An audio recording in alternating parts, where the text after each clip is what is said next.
and they have a couple other folks joining us. Do we have any committee members with us virtually today? No? Okay, great. Why don't we don't need to do roll call. I can't get back in person. Okay, we can dive right in. Welcome to our guests who are with us. A couple items for y'all if you are interested in participating in public comment. There's a sign-up sheet on that side of the room. Please, in the early part of the meeting, sign up so we can make sure you have enough time for that. We're glad you're here today. And for anyone attending, committee members and community members, we have parking vouchers that Rachel has available at the end of the meeting as well. Excuse me, with that, I think we can dive right into the business before us. Hey, Commissioner Whiteside. And our first item is review and approval of our minutes from February 7th. Make a motion that we approve. Second. Okay, we have a motion and a second on the floor. Any discussion? All those in favor, please say aye. All those Aye. Misty's with it. Awesome. All, welcome. All those opposed, please say nay. The minutes have been approved. We don't have any old business in front of us, and we have a bunch of exciting new business. And I want to say thank you to staff both for all the preparation going into this, for all the behind the scenes technical assistance you're sharing with community members right now, and also for facilitating our discussion about all of these topics, which I think staff are going to do today. So we'll turn things over to them. Okay, so the first item is the conflict of interest disclosure. A lot of you have already gone online and filled out that form. If you haven't, please do so at your earliest convenience. Just letting us know if you do have any conflicts of interest with any of the applications. If you do have conflicts, just we ask that you recuse yourself from scoring those applications. And then once we get all of the disclosure, staff will compile all of that information together to share back out with you all, just so that you know who's not scoring which applications. And then the applications won't be negatively impacted if you are not scoring them, because we do it on the average of the number of people that are scoring it. So it won't negatively impact them if you're not scoring them. Does anybody have any questions about the conflicts or anything? Okay. So the next item is questions for the applicants. Just want to remind everybody that you have until 8 a.m. on the 13th to enter any questions that you have for applications in the online portal. And then staff will gather all of those that day and send them to the organizations, and they'll have a week to answer those and get them back to us. And at that point, we'll upload those answers into the grant portal. It'll be an attachment on the documents tab of each application for those responses. So that's where you'll be looking for those.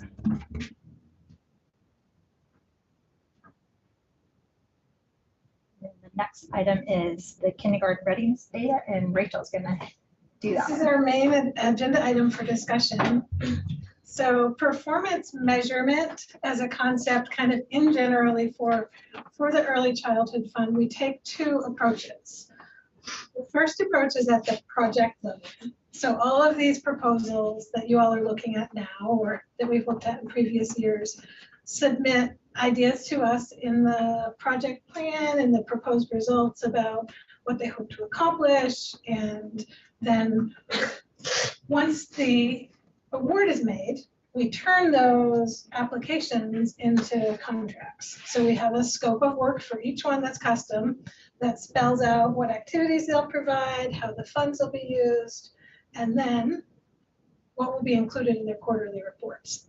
And those project level quarterly reports are all published on buncombecounty.org/grants. And the current link says FY23 grant reports, and you can click any project and read through. It includes updates about the work, updates on how the funds are used, and then numerical performance measures that are unique for each project. So how many people have been served, how many hours have been provided.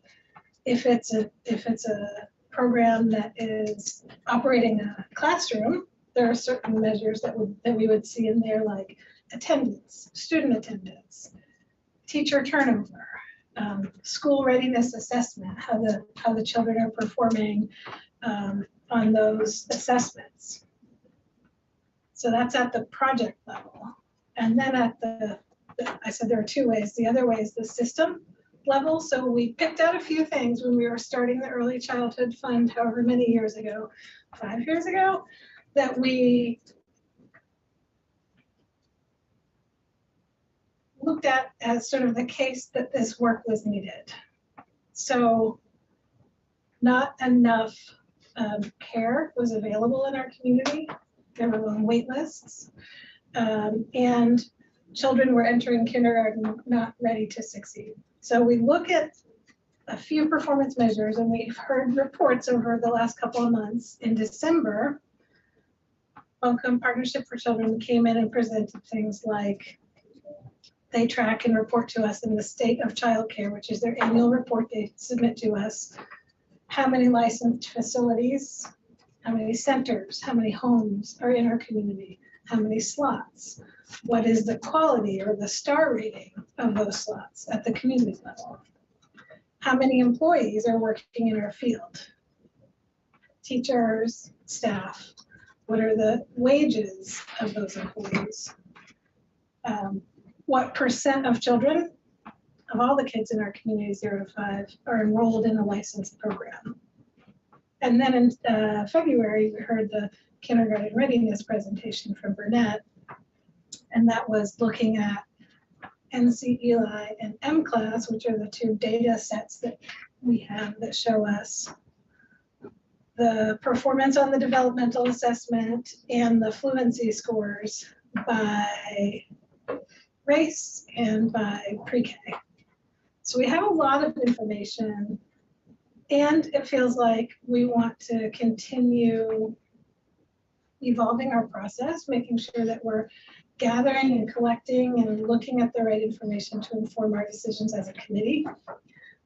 And staff has had a few follow-up conversations with various members of our community partners, of staff, of committee members, about where we could take our data analysis and data review in the months and years to come.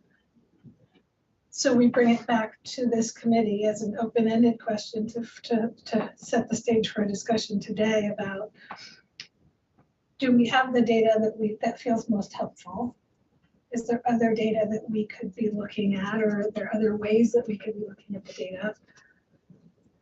In a brainstorm style conversation, so staff can look at all of the ideas that come up and then do the process that data people do about what's accessible and what's available and what we need to do to get the data in a usable format back to the committee members for your work. So, thoughts?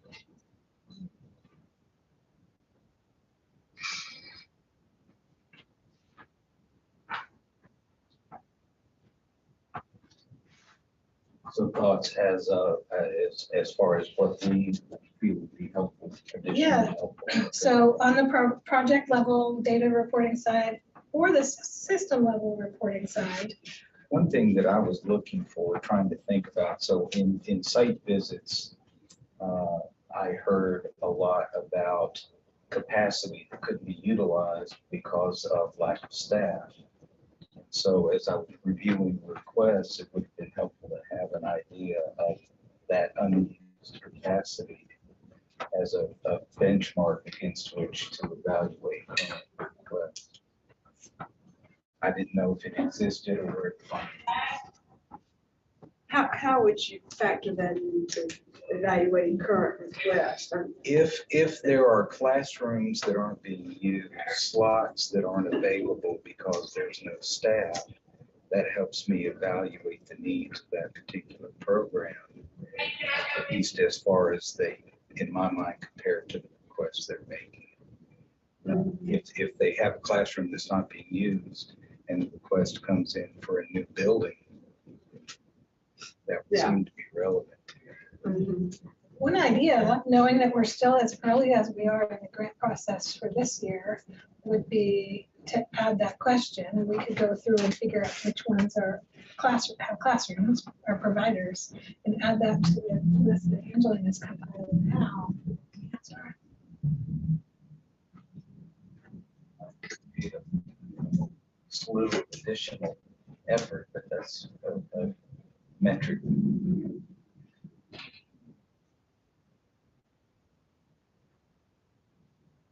Yeah, we've run into that. It's been hard for me to give a solid count on how many slots we've created Yeah. over time, because there have been instances where we count a slot one year because we funded what was necessary for that expansion.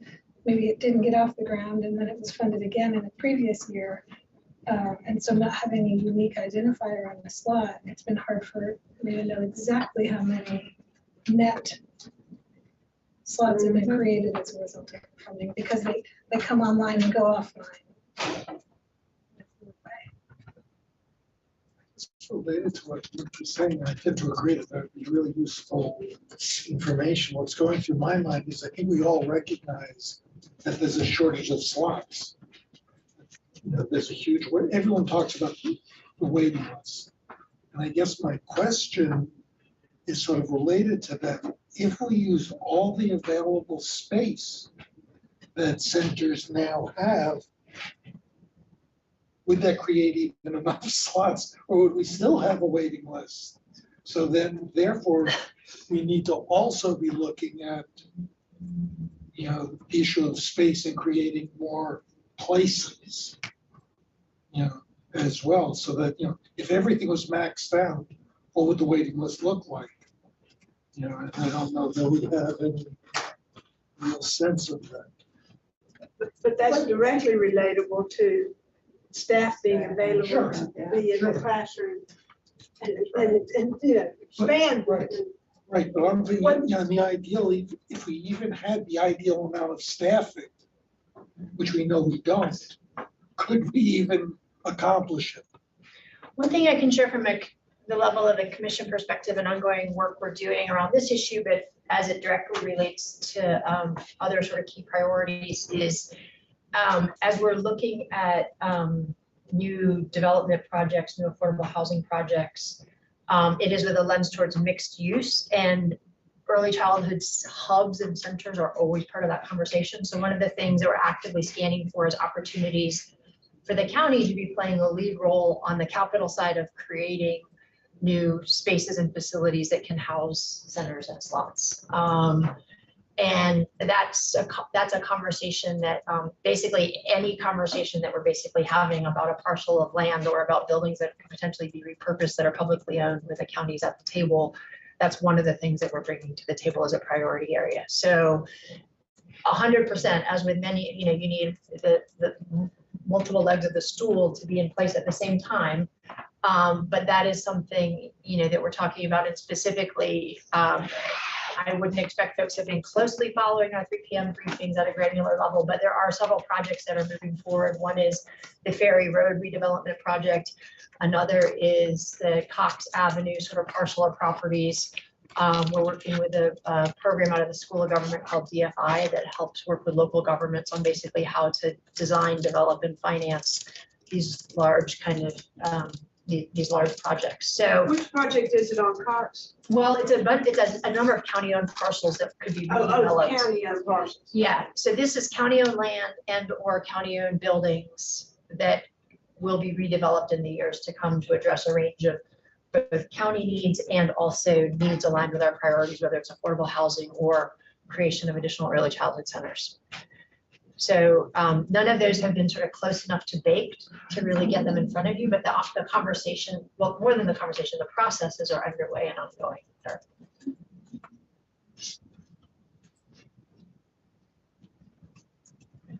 As we look at facility space and staffing, we might need to consider infant and toddler spaces, because those are so much more expensive for people to build and run and to get licensed. And the wait lists are longer. The wait lists are a lot longer. Rachel, could you repeat your last question that you asked us, or you were seeking information? Could you repeat that? Do we have enough data? Is there more that we could be working on? At either the project level or early learning system as a whole level to inform this committee's work?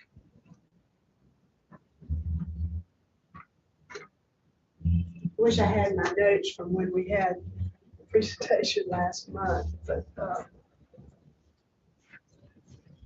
you know, this whole,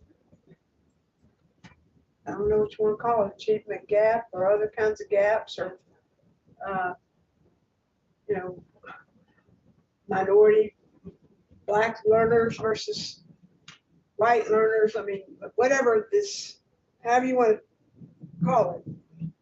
I think I was yet again, you know, horrified by that data. And I wish I had it here so I could form a little bit better. But we need to know, I think, from that data, what's exactly what's going on, this aggregated by age and race, and we've got other information like you know, family income or something like that. I don't know that we do that, but we all know what the elements are, but having some data that we can track over time. And it's back to what my good friend Al said, when we left here last month and we went upstairs, and he's been quoted over and over again, famously. And I've been sitting here trying to think of your exact words, Al, but I think you said I'm horrified or something like that. I'm horrified too. And I didn't grow up here, as Al framed it for his comment, which I thought was so appropriate, and only you can say that, Al, in terms of this conversation and the education conversation and having grown up here. And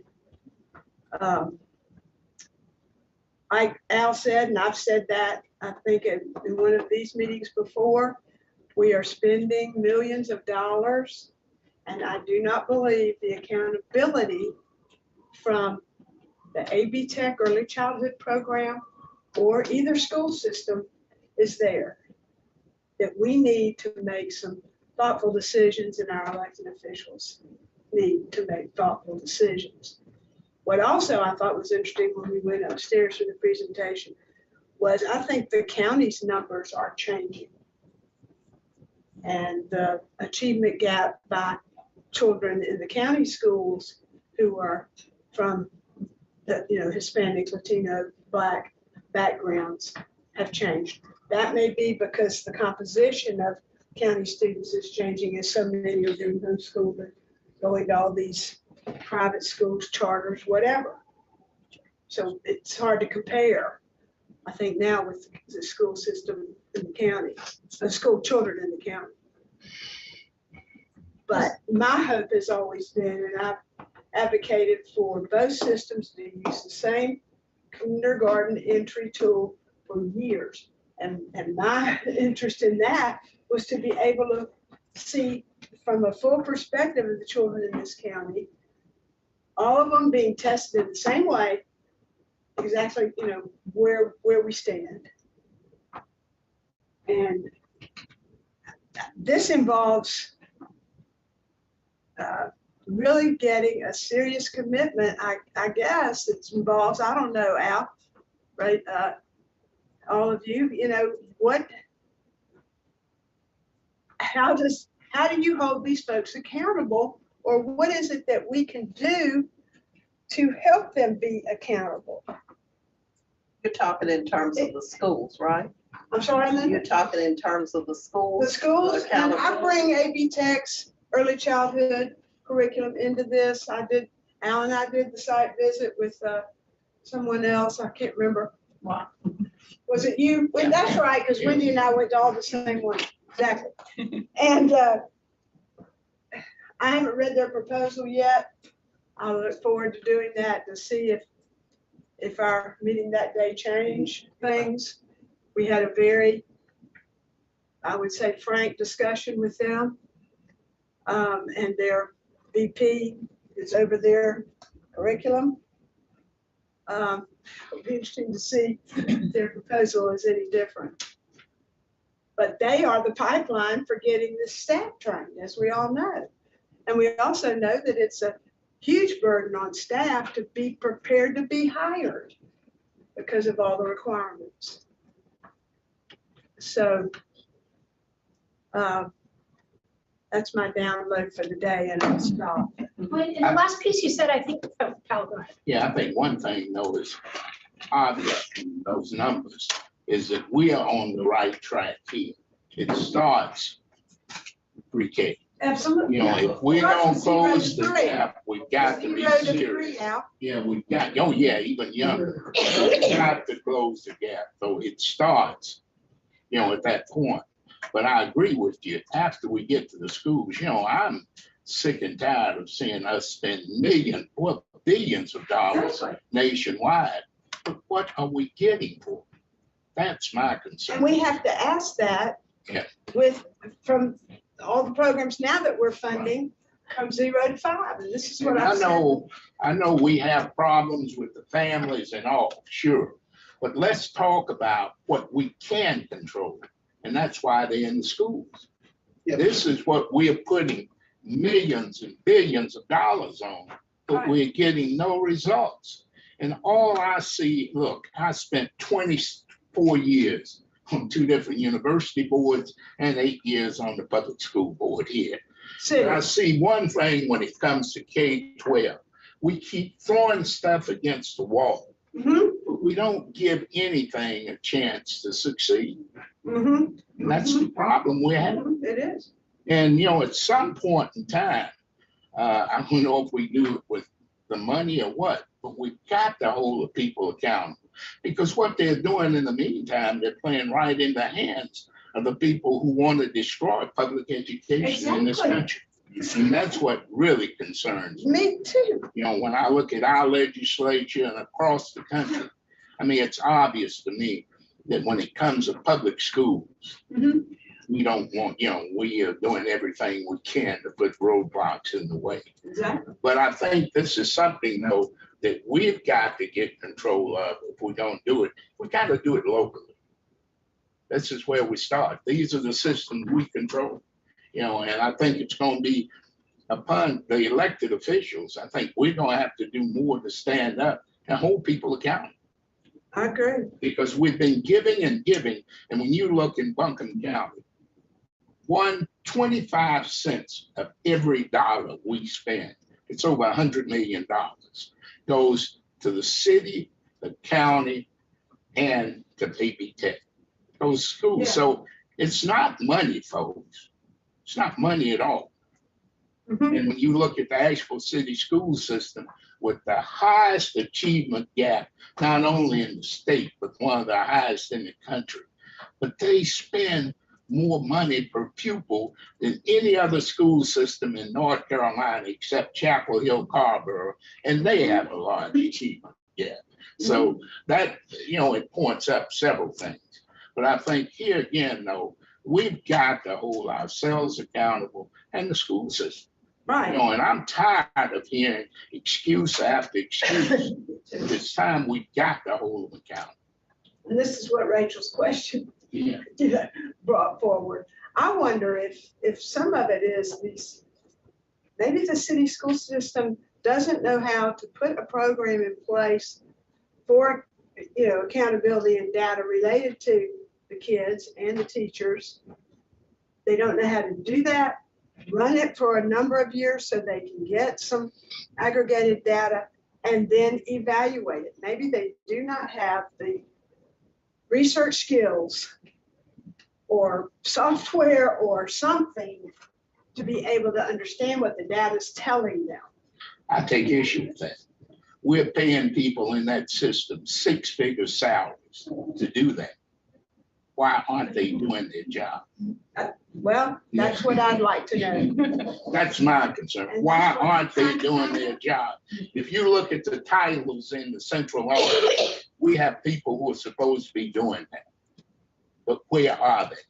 Why don't they show up? When our analysts in the county are showing them what's wrong. Come on, something's Yes. wrong. And did the city not hire some consultants a couple years back to help them with this? Do you remember They've been that? hiring consultants for years. I do think it's important to remember, when I was reading these applications, there was a particular thing that struck me, and it was the attachment to the Johnston Elementary Community Action Opportunities application. And it is an attachment that describes the family situation of all 18 children in that classroom. And I put that down and almost didn't want to continue. I mean, it's so, it just highlights for me, I mean, and I'll acknowledge this, but schools are not factories. Factories can control the quality of the raw material that is brought to the factory. They control every step of the process. Parts of widgets don't go home at 4 o'clock to dysfunctional situations, Agreed. and they can control the output. And schools cannot do that. So I have no problem with accountability. But do we also, Philip, read about schools where they are getting incredible results from their students because of the leadership of the school? I'm And the thing that you want to get away from is that deficit ideology, right? Like the idea that there's something wrong with the students or the student's family, like I think what you're saying, right, is the part you can't control is when they're there in school. You can control what's in school, but you can't control what's going on when they leave the school. So, I mean, is that a bad thing, the deficit? I mean, am I coming at it from the wrong perspective? I think, somebody want to help me out with that? I think that the deficit ideology is something that in education they're trying to get away from, right? So that we don't just end up in this like defeatist place where, because we can't control for everything. And so trying to figure out the parts that you can impact and change. Yeah, I don't want to be a defeatist, but I am a realist. And, just read that. And, so I don't want to treat schools like they're factories, because they're not. They're not dealing with products, raw materials that they can control. So, Philip, I agree with what you're saying. We can't treat schools like factories. But why is it when I came along, it was in a segregated school system where we didn't have the equipment, we didn't have the books, and a lot of the home situations were much worse off than they are today. But I can show you kids that I went to Stevens Lee High School with who came out of some of the worst situations. A good friend of mine lived over here on Dirt Eagle, where part of his house was on a dirt floor. His family situation was not normal. Today he's a multimillionaire. He went on because of teachers we had who pushed him, and he was smart and he succeeded. But they pushed us to the point where we had to do well. I was at the point when I graduated from high school because of my teachers. I had to go off to college. Now, mind you, I had a mom and dad who wouldn't accept less too. But I think I just don't understand where we've got off track. And it's not just, if you look at the school system, it's not just black and white anymore. Right. It's those who have and the have-nots. And that's what we need to look at. But we're doing something wrong in that we just don't give the kids, we can't look at a kid and tell them by our actions and the way they're treated, is that they don't have a chance in life. We helped the group I'm in. We picked up a little boy, and I'll tell you about this, at Irwin High School, who they said was headed to prison. Several of the members of the group I'm in worked with him. That young man graduated from Columbia University with honors, was the first African-American valedictorian from Irwin High School. Wow. And is working for he was working from Raytheon, but I'm glad he left there. But he's got a good job. He's an engineer. He's higher than I gave it, but he's an engineer now. He's doing well. But this is a kid that was thrown away. They said he was headed for prison. This is exact work. And that's why they wanted several of our members to help him, and they did. And we even raised 5,000 because that's what he needed to go to Columbia to get the free ride. But how many kids like him are falling through the cracks, folks? I mean, Well, we know every child is curious when they're born, regardless to the, you know, so we need to learn how to work with them because they want to be challenged. I think part of what's being talked about here, and part of the challenge for the schools, for society, is in some ways rethinking the model. You know, a couple of months ago, we were talking about the issue of expulsion. And there was a webinar recently from state of Illinois, I think it was, that put it on, came to all of our emails. And I, listened to that. And one of the conclusions at the end was that we're spending way too much time trying to get kids ready for school. And we need to swap it and have schools ready for kids. And that's a mind shift. It moves away from, the deficit model.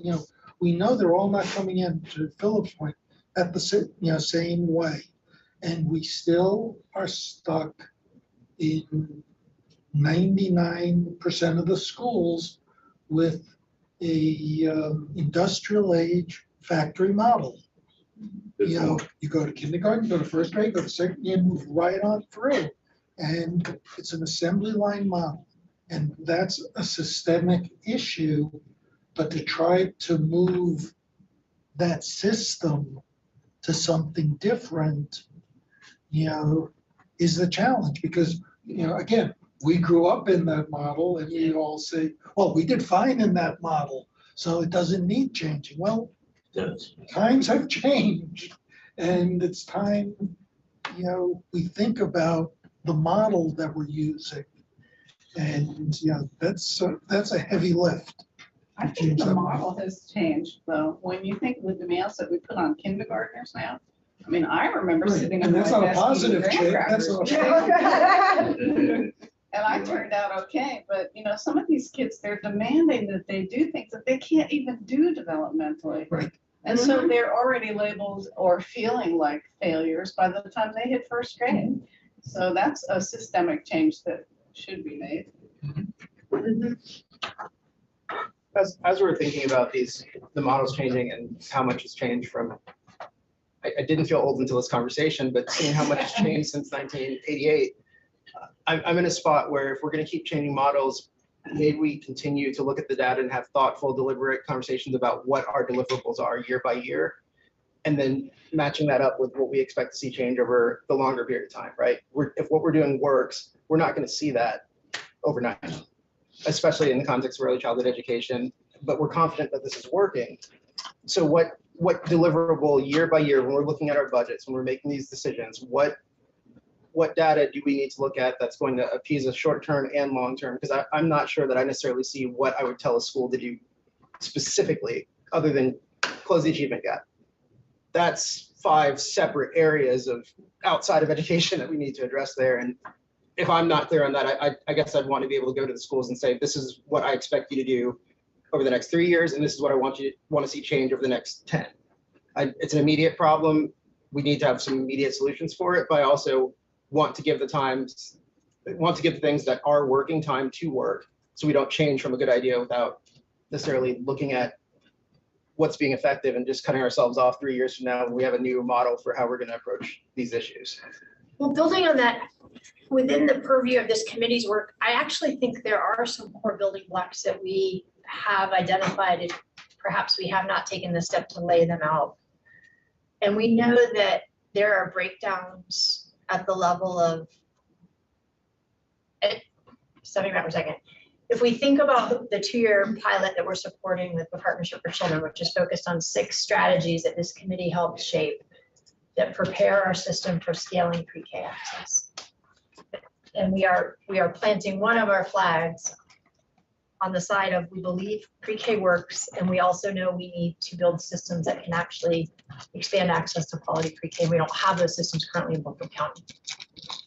So, I mean, one of the places that we have invested significantly but need to sustain investments on is actually how that comes to fruition. We're 9 months into year one of a 2-year funded pilot. We're going to get data back around what transportation strategies exist or work. We're going to get data back around what happens when you actually provide an average of $700 pay increases to certified teachers and the good things that happen as a result, and then the ways that ripples out because other people still aren't getting paid enough. So we have a lane of work ahead of us that will be about that 2-year pilot coming to fruition and what the next generation of that works look like.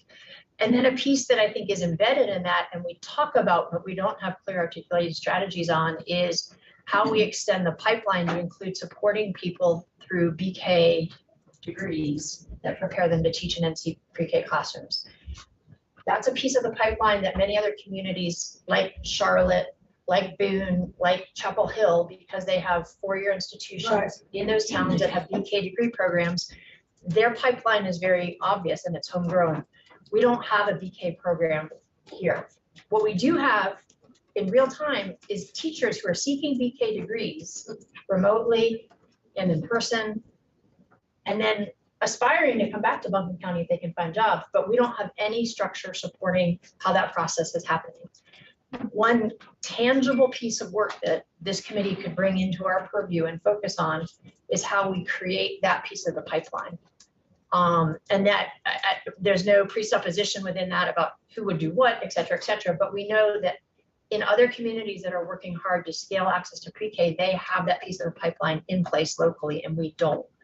And yet we have people pursuing BK licensure right now who live in Buncombe County, who would like to teach in Buncombe County, but who have no support surrounding them as they do that work.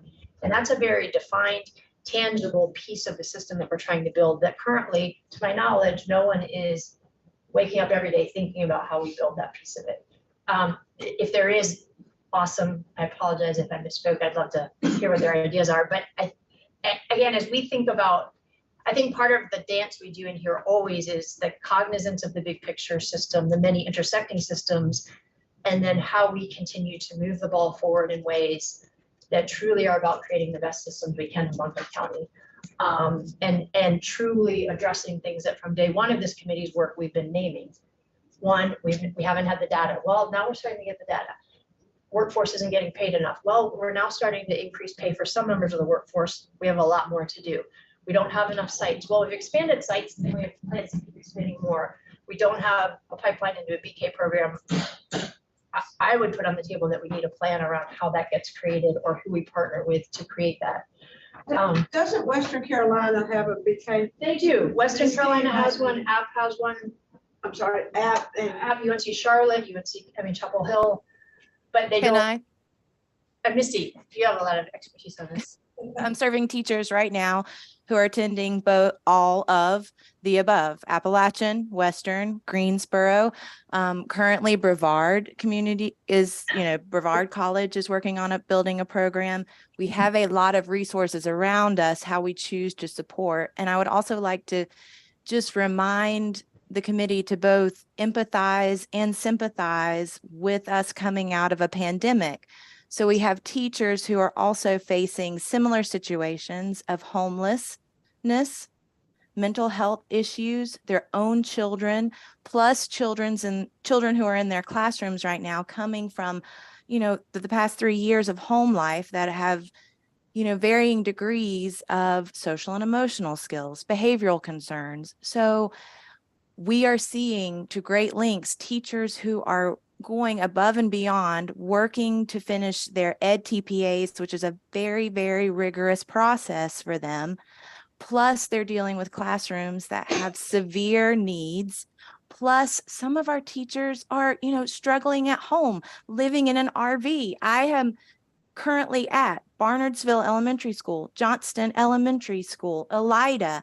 We have teachers there who are facing very severe, we have teachers who are walking to work because they cannot afford to drive. And I know we're meeting all these, and I want to say all this just to say that money does talk.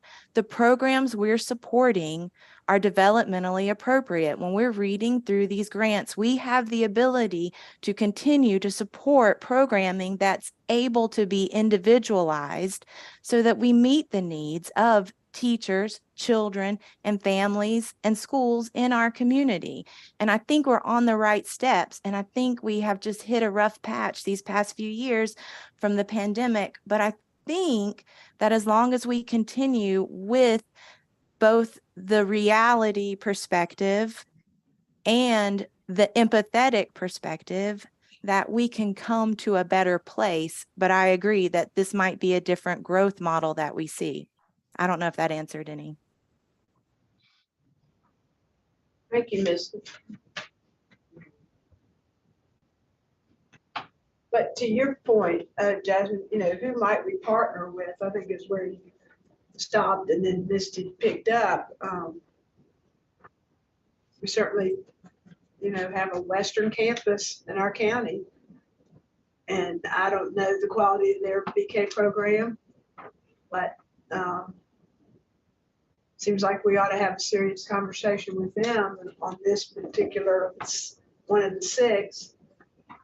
Well, I'd like to, I don't want to rush our process in any way, but I'd like to bring into our discussion space a concrete idea that this committee work on some recommendations around how we build that bridge. And we can, and of course, we want to be in partnership with, you know, Misty has a lot of issue area expertise here. Yes, and the partnership is working on either directly these issues or adjacent to these issues. So I think we have a lot of folks who can help shape this, but if we can come up with some action steps, you know, that we can formulate and get behind in the form of a set of recommendations from this committee, similar to kind of what we did with the ad hoc working group around pre-K expansion.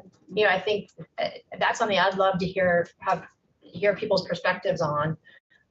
If that could be a next step item for us in terms of some specific ideas that we come up with that include mapping who near us is working on this, what ideas exist, what role might the county play in that process, et cetera.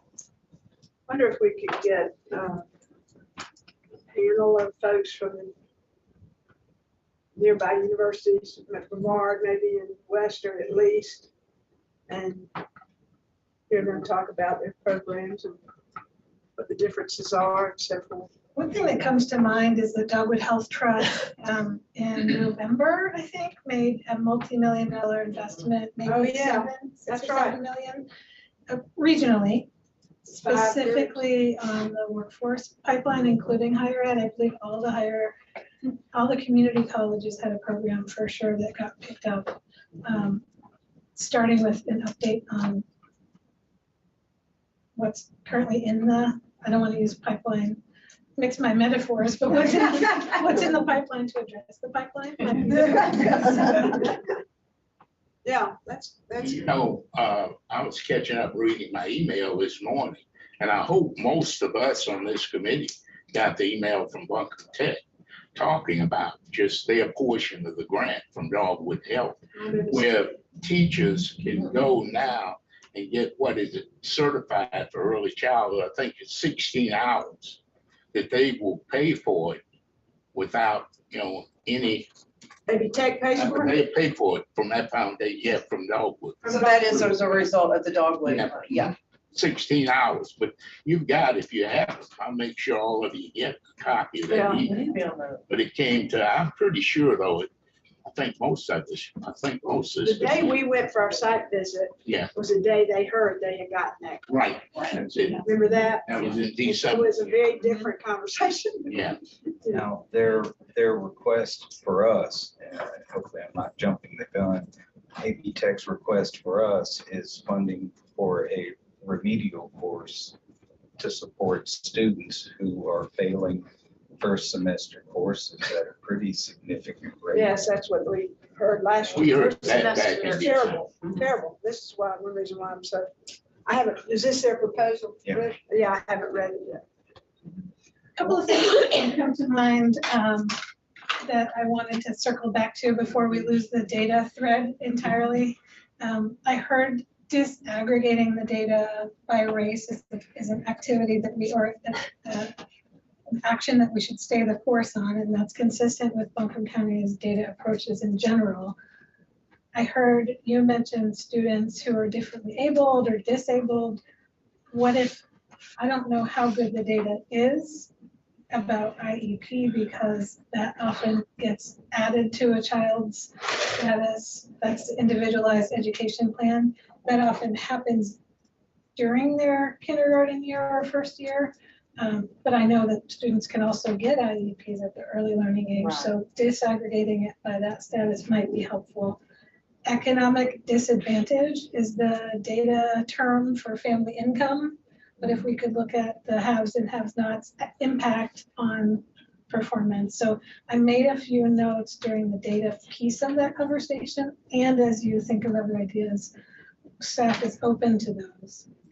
A lot of the ideas that we've been talking about are around like policy and funding, looking at how we support 0 to 3, looking at how we support policies within centers, funding centers, maybe that meet a set of standards that are developmentally appropriate, or, you know, having a qualification around an expulsion, an appropriate expulsion policy in order to access funding. Those are policy ideas or funding ideas that have come forward.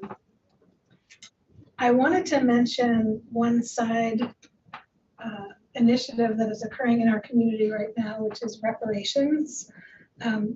City of Asheville and Buncombe County are both committed at the governing board level to acknowledge previous harms that have occurred that impacted the Black community and take actions to repair those harms. The method that that's happening through is this task force, Community Reparations Commission. They are meeting and they have subgroups. They're called IFAs, that's impact focused areas, and there's one that's working on education. They're meeting twice a month. Dr. Amiris Lavender at YWCA is the chair of or facilitator of that group, and if you were to drop her a note, she could add you to the list to get their emails and follow along. The meetings are open, and they are doing the work right now of coming up with recommendations to influential organizations, recommendations to city and county government, recommendations to the school systems, et cetera, on what can be done to repair those harms. They have some really creative and impactful ideas that are on their list so far, that they're being researched and developed and are going to be coming out in the form of recommendations. So there's a moment to have input, and there will be engagement, formal engagement processes throughout where they take their ideas out and get input.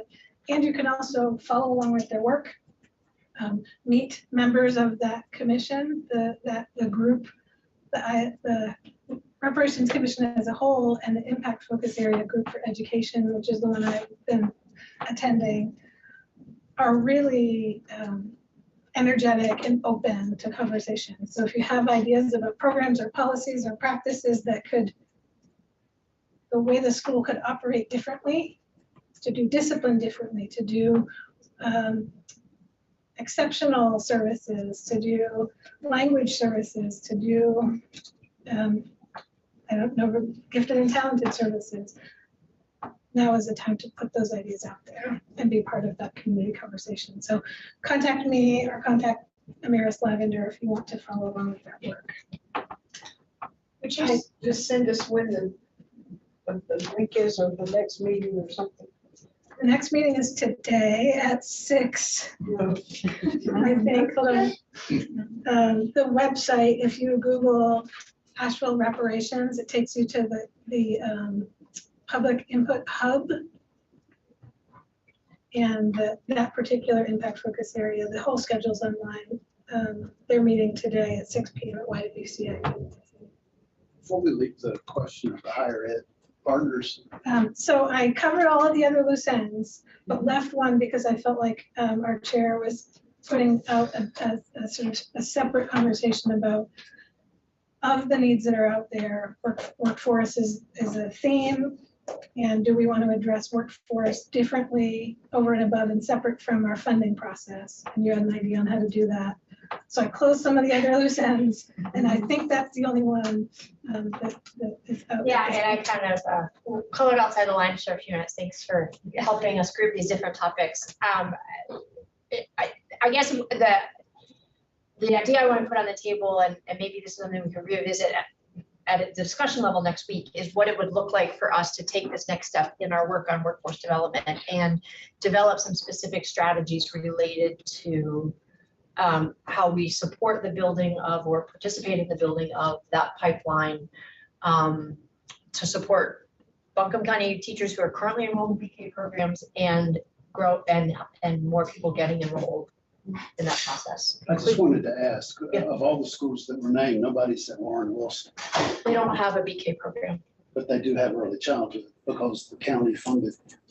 We put a pilot project with Werner, Warren Wilson, and AB Tech that ran its course, supported a few people getting, Okay, yeah, But but it it it's not didn't a evolve full- into a BK.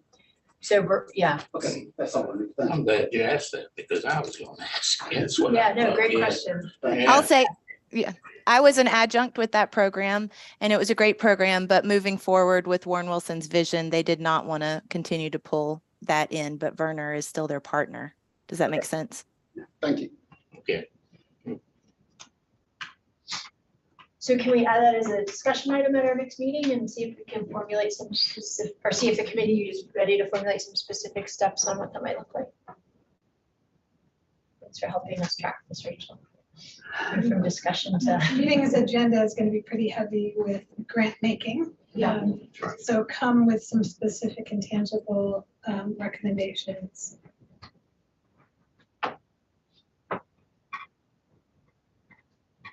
So Jasmine, you're saying, let's get some information because I don't think we Yeah, I know think- enough to do the recommendations yet because we need to know what we're dealing with. Yeah, I think figuring out a container for how we can gather information, cull through it and develop some concrete recommendations.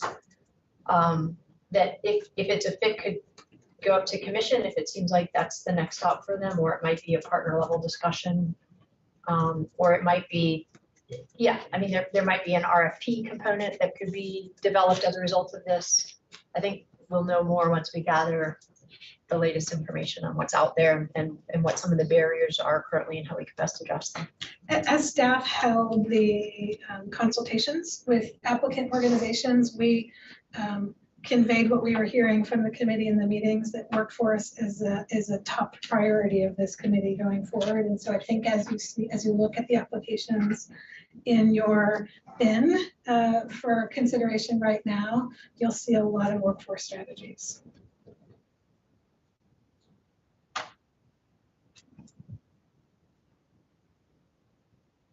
So we move on to our next agenda item, which is a timeline review.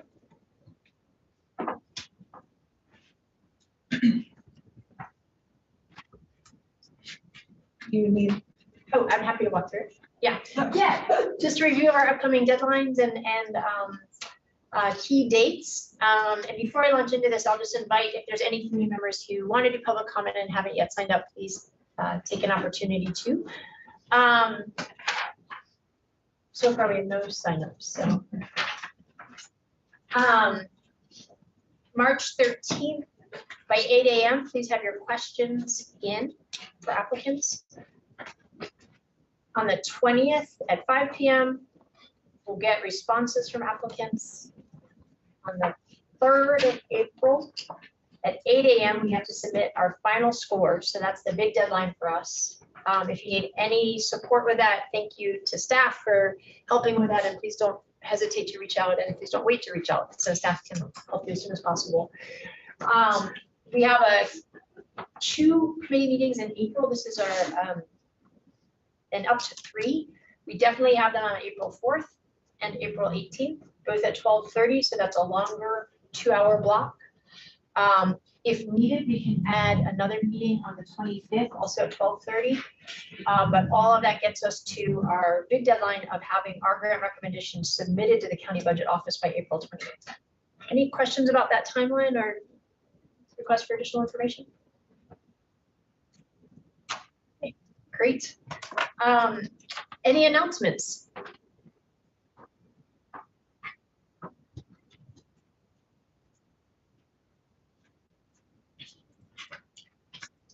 Okay, time for public comment. Peppy, thank you for signing up. You have up to 3 minutes, and I will give you hand signals as that time passes. Where do you want me, or where am I supposed to be? You from there or there, whatever you prefer. You're fine there or here. Um, My name is Pepe Acebo. I've been involved in Asheville City Schools as a vice president of the PTO for 4 years at Isaac Dixon, as president or co-president of the PTO over at Montford North Star Academy for 3 years. And I ran for the school board recently. And was short 200 votes on election night. But I'll continue to show up. But that's for anybody who doesn't know already, but most of you have already met me. I want to say thank you to the commissioners for reaching out to the Asheville City Schools Board of Education, and I believe Jasmine, you met and some others met. Was it Brownie and was it Al Whiteside's? No, okay. With the chair and vice chair about possible uses for 441 Haywood Road. In last night's board meeting, Chair Siebert mentioned that these were long-term talks and that there were no plans for next year. And I just wanted to encourage the county commissioners to see if we can add preschool capacity next school year at that location, because we've got 15 or 16 ready to use preschool classroom spaces that are ideal for expansion. And of course, everything you're saying about pipeline is absolutely timely and correct. One of the biggest issues that you know is pay, and you guys are starting to work on that. But we are still seeing teachers who are leaving North Carolina to move to Ohio. And some, I'm thinking of specific teachers who can make $20,000 more a year. And so when I look at the chronic underfunding of education in the state and the failure of the General Assembly to fully fund the Leandro settlement, I look, and I'm sorry, county commissioners, I look to you guys as being the most immediate arm of taxation and spending to fill in that gap. And I wonder whether you guys can fund your portion of the Leandro settlement and then bill the General Assembly, so to speak, for that difference, because we really need to fill in as much of that $20,000 gap per teacher. And having our preschool teachers, which they make more in, oh, am I there? You can finish up that sentence. Yeah, thank you. Having our preschool teachers in Asheville City Schools make wages that are higher than average for preschool teachers is helpful. And so expanding that and expanding the great ratios that they've got in that program with 3 staff per classroom, whatever we can do to increase the pay and increase the use of that facility. I see the little. Thank you. Thank you very much. Thank I you appreciate for the comment. courtesy. We appreciate that, and always invite and encourage folks to use that public comment space to bring innovative ideas to the table. Our next meeting again is April 4th. Please note that it is the 12:30 to 2:30, and then it will be followed by that meeting on April 18th, also 12:30 to 2:30. If you need a parking validation form, Rachel's got it over there. I want to thank everyone for really engaged conversation and dialogue today. Lots for us to keep chewing on and working on, and look forward to seeing you all in just a few weeks. And then again, let staff know if there's anything we can do to support your review process between now and then. And with that, we will